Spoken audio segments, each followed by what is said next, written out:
Today, we're going to talk about using the law of invisible progress to help you quit consuming cannabis or nicotine products, but this could really be applied to any substance. I was having a recent conversation with one of our one on one coaching clients. This gentleman was a high level investor, and he was in the process of quitting cannabis and nicotine, and he had successfully stopped. And he had said, look, I've been here before where I've stopped these substances, but a few days go by, a few months go by, and I really feel like nothing's changed. And eventually I returned to using the substances. I then had this same exact conversation with a female neurosurgeon that we were working with who recently stopped consuming cigarettes. And she was on like day 4 or 5 of her quit. And she had said, listen, aside from some of the nicotine withdrawal symptoms that I'm managing very well, she was like, I don't feel like anything has really changed in my work performance, in my family life. And I'm questioning whether or not stopping smoking cigarettes is actually worth it. Putting aside the blatant negative health effects of smoking that she was more than well aware of. I remember this feeling very much, very, very deeply after my own journey of quitting cannabis, nicotine, stimulants, binge drinking, and adult media content. I remember sitting in my room saying to myself, not much has changed. I've quit for a while now. Am I even making any progress? Was it worth it? Or should I just go back to consuming substances? Because I don't know that I prefer this version of my life any more than I preferred the version of my life that was using drugs at one point. I see this more often than not in people who are high-level professionals and high performers, because these types of people are used to immediate results. The high-level investor we're working with, they're used to big wins or big losses in the market. The surgeon we're working with, pretty immediate outcomes. The surgery was either successful or it was not successful. So I would say if you're that type of person, this video is going to be all the more relevant to you. At the end of the video, I'm going to talk about the equal and opposite of this also being true in regard to continued substance use, because there's also the law of invisible destruction. Now, if you're new here, real quick, my name's Dr. Frank, and we offer a science-backed method that has a 98% client success rate at helping people quit nicotine and cannabis in as little as 48 hours. This method is specifically for high-performance individuals and high-level professionals who want to do this privately without disrupting their public life, image, and without relapse. I dropped a link in the pinned comment in the video description where you can learn more. Now, in order to understand the law of invisible progress, I want you to imagine a seed being planted in the ground, okay? And this could be like an echinacea seed, an asparagus seed, some type of seed that's going to germinate and eventually sprout. That seed can remain planted in the ground for weeks, months, and in some cases, even longer periods of time. And it would appear that nothing is happening underneath the ground. But all this time, that seed is soaking up nutrients from the soil. It's soaking up water. The outer layers of the seed are changing. They're softening. They're hardening. Until one day, you're going to walk past wherever you planted that seed, and you're going to see the echinacea plant start to sprout. The asparagus plant start to sprout. And then one day, that thing that was a little seed that appeared to be doing nothing underground is going to sprout and bloom into some beautiful flower or plant or form of vegetation. This is very much the law of invisible progress. Just because it doesn't look like anything is happening, just because you can't visually see the progress, doesn't mean it's not occurring. Another analogy I commonly like to use is if you're looking at a stream of water that's frozen during the winter months, you might think, oh, that water's stagnant, nothing's happening. But if you were to break the ice, you would see underneath the stream that the water is still flowing. Yes, slowly, but it's still flowing downstream. Progress, movement, momentum is still occurring even when it's not inside our zone of blatant awareness. And this is very similar to quitting substances and the progress that people make. The lack of visible growth does not mean that you are remaining stagnant. It doesn't mean that progress is absent. And what I often tell people is, it feels like that for a period of time, but then one day it's like the flip of a light switch. Boom. all the progress that you made, it suddenly appears out of nowhere. And this progress, in the case of quitting cannabis and nicotine, is often undeniable. It could be financial progress, like this individual that we've worked with who's now successfully scaling their Shopify and e-commerce business. It could be like this individual that we've worked with who is an attorney and they're now successfully bringing in more money for their practice and hitting higher bonuses each month. It could be progress in your relationships. It could be progress in your mental and physical health, right? If you look at me over the course of my years making YouTube videos, the progress that I have made in my physical health, my mental health, my financial well-being, my career, and my family life is undeniable. But for years, I went for a very, very long time feeling like I was spinning my wheels, putting in efforts that weren't getting me anywhere.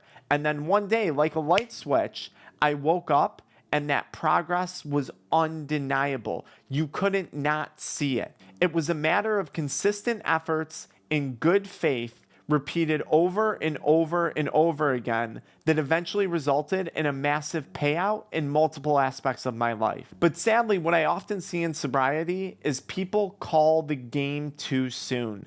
They give up too quickly. Because what they wind up doing is mistaking visible progress, something that's tangible, for actual progress. And this happens because people go into these quitting experiences without proper expectations, without a proper knowledge of what progress actually looks like in sobriety. And I want to make it very clear, progress is not going to be a directly linear thing where it's just an arrow shooting straight up. Progress for most people is going to be you go up, you backtrack, you go up, you go back, you go up, you go back, you go up, you go back. But over the course of time, you can see that progress has occurred. But most people, they go up, they go down, and they call it. They call the game there because they feel like now they're backtracking. They feel like they haven't made any progress. This can be a fatal mistake in regard to addiction when it comes to someone's finances, physical health, mental health, relationships, whatever it may be. They don't have proper expectations when it comes to the progress that they've actually made. And listen, this applies to everything. When I was starting on YouTube, I felt like I was talking into a void. I was making videos for no one. I didn't know who was on the other side of that screen. And here we are now, 9 years later, with over 50 million views garnished on this YouTube channel alone. I've personally worked with hundreds of high-performance individuals helping them quit, and I see countless comments daily from people across our social media platforms whose lives have been impacted. The progress is undeniable, but so many people would have given up too soon. I also think you have to strongly consider what areas of your life are you trying to make progress in, right? If you're trying to get a six-pack and you've been eating like crap for the last 9 years, you're probably not going to develop a six-pack overnight.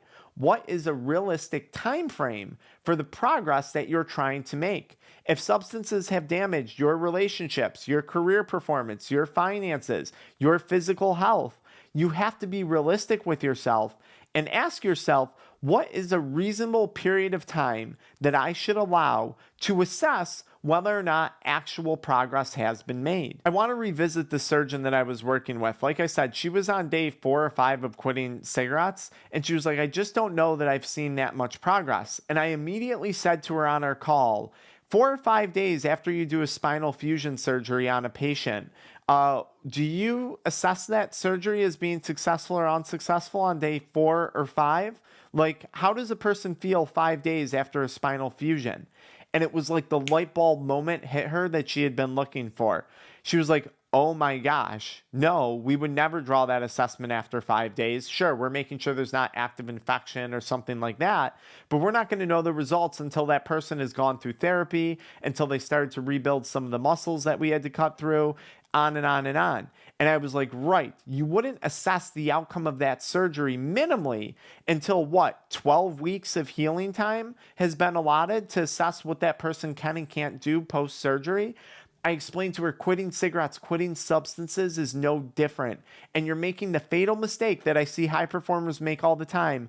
And you're calling the shots too soon. You're calling the game too soon. And that was her aha moment that traditional therapy, hypnotherapy, the books she had read, the online supports groups she had been part of, failed to mention to her over all these things of 17 years of cigarette addiction that no one ever addressed. The reality is, just like recovering from a surgery, the brain is healing, the body is healing and recovering. And sometimes you don't know that your body is at work doing those things because the outward results of that aren't so apparent. And look, again, if this is something that helps you, we have a science-backed method that has a 98% client success rate at helping people quit nicotine and cannabis in as little as 48 hours. This method is specific for executives, business owners, entrepreneurs, and other high-level professionals, physicians, attorneys. You can do it privately without disrupting your public life and image and without relapse. I put a link in the video description in the pinned comment where you can learn more about that. Now, the opposite of the law of invisible progress is also true. There's the law of invisible destruction, and I want to give you a different analogy for this one. Imagine that you're boiling a pot of water on a stovetop, and you have the flame on, and you're looking at the water, and it appears that nothing is happening. Maybe you see a little bit of steam, maybe you see a little bubble every now and then, or the water's starting to get some movement, and you go do something else in your house, and then you come back to your stovetop, and before you know it, the water's overflowing from the pot. It's splashing on the stovetop. You're seeing the flames pop up from the gas stove, and now your stainless steel stovetop is stained and ruined, right? It's caused a big disaster. This is very much the case for continued substance use.